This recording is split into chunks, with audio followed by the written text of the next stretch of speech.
Hey everyone, welcome to my channel. நான் உங்கள் ராகுல். எதை பற்றி பார்க்க போகிறோம்னா, இப்போல்லாம் நிறைய ஹீரோஸ் வந்து வருஷத்துக்கு ஒரு படம் இல்லைன்னா 2 படம் நடிக்கிறாங்க. அதில் சிலது ஹிட் ஆகுது, சிலது ஹிட் ஆக மாட்டேங்குது, ஃபெயிலியராக போகுது. பட் முன்னாடிலாம் வந்து ஒரு வருஷத்தில் 2 படம் நடிக்கிற ஹீரோஸ் வந்து 2மே ஹிட்டு கொடுத்துருக்காங்க.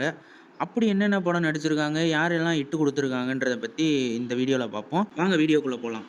ஃபஸ்ட்டு யாரை பற்றி பார்க்க போகிறோம்னா, நம்ம சூப்பர் ஸ்டார் ரஜினிகாந்தை பற்றி பார்க்க போகிறோம். அவர் வந்து 1996 வந்து பாஷா, முத்துன்ற வந்து 2 பிளாக் பஸ்டர் கொடுத்துருக்காரு. அதுவும் முத்து படம்லாம் வந்து ஜப்பானில் ஓடு ஓடு ஓடு ஓடுன்னு ஓடின படம். பாஷாலாம் வந்து இங்கே தாறுமாறாக ஓடின படம். 2மே வந்து பிளாக் பஸ்டர் ஹிட்டு 1996. அடுத்து செகண்ட் என்னன்னு பார்த்தீங்கன்னா வந்து நம்ம உலகநாயகன் கமல்ஹாசன் நடித்த படம் வந்து 1996 வீட்டில் இந்தியன் அபய் சண்முகின் 2 படம். 2மே வந்து வெவ்வேறு ஜானரு. அதுவும் வந்து இந்தியன்லாம் வந்து அல்டிமேட் பிளாக் பஸ்டரு. இந்தியன் 2ல தான் சொதப்பிட்டாங்க. பட் இந்தியன்லாம் வந்து வேறு லெவலான படம்.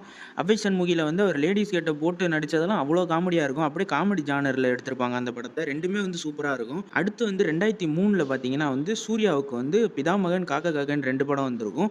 பிதாமகன் ஒரு டிஃப்ரெண்ட் ஜானர் பாலா டைரக்ஷனில், காக்கா காக்கா வேறு லெவல் படம். அதுவும் ஆல் டைம் பிளாக் பஸ்டர் படம் காக்கா காக்கா சூர்யாவுக்கு. 2மே வந்து சூப்பரான படம். அடுத்து என்னன்னு பார்த்தீங்கன்னா, அதே 2003 பிதாமகன், தூள்னு 2 வெவ்வேறு ஜானரில் நடிச்சிருப்பாரு விக்ரம். பிதாமகனும் அதே மாதிரி சூப்பரான படம். அதே மாதிரி தூள் படமும் வந்து அவர் கெரியர்லேயே சூப்பரான பெஸ்ட் படம்னு சொல்லலாம். அவ்வளோ சூப்பராக இருக்கும் கமர்ஷியல் எலிமெண்ட்ஸோட. அடுத்து 2001 வந்து அஜித்குமாருக்கு தீனாவும் சிட்டிசனும் வந்திருக்கும். தீனா படம் வந்து தலைன்ற பேரோட அடுத்த லெவலுக்கு அஜித்குமாரை கொண்டு போன படம்னு சொல்லலாம். அடுத்து வந்து சிட்டிசனு, அது யாருமே எதிர்பார்க்காத ஒரு சூப்பரான கதைக்களத்தோட வந்து சூப்பராக வந்திருக்கும். அதுவும் சூப்பராக இருக்கும். 2மே வந்து சூப்பர் ஹிட்டான படம். அடுத்து 2012 நண்பன், நம்ம தளபதி விஜய் நடித்த நண்பனும் துப்பாக்கி ரிலீஸ் ஆகிருக்கும். நண்பனும் வேறு ஜானரு, துப்பாக்கியும் வேறு ஜானரு. நண்பன் ஃபுல்லாக காமெடியாக இருக்கும், துப்பாக்கி ஃபுல்லாக ஆக்ஷனாக இருக்கும். இது 2மே வந்து அந்த வருஷத்தோட சூப்பர் ஹிட்டான படம்னு சொல்லலாம். அதுவும் துப்பாக்கிலாம் வந்து ஆல் டைம் பிளாக் பஸ்டர்னு சொல்லலாம் விஜய் கெரியர்லேயே.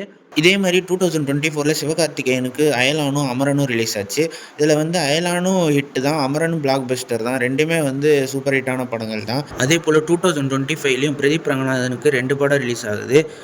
வந்து டிராகன் படம் ரிலீஸ் ஆச்சு, அது பிளாக் பஸ்டர் ஆச்சு. அடுத்து தீபாவளிக்கு வந்து எல்ஐகேவும் டியூடும் ரிலீஸ் ஆக போகிறதா சொல்கிறாங்க. 2த்துல எந்த படம் வந்தாலுமே வந்து ஹிட்டா ஃப்ளாப்பான்றதை இனிமே தான் வெயிட் பண்ணி பார்க்கணும். இப்படி ஏதாச்சும் உங்களுக்கு தெரிஞ்ச மூவிஸ் இருந்தால் கமெண்ட் பண்ணுங்கள். நெக்ஸ்ட் வீடியோவில் பார்ப்போம். Stay peace, stay safe. மறக்காம சர்ப்ரைஸ் பண்ணுங்க. தேங்க்யூ.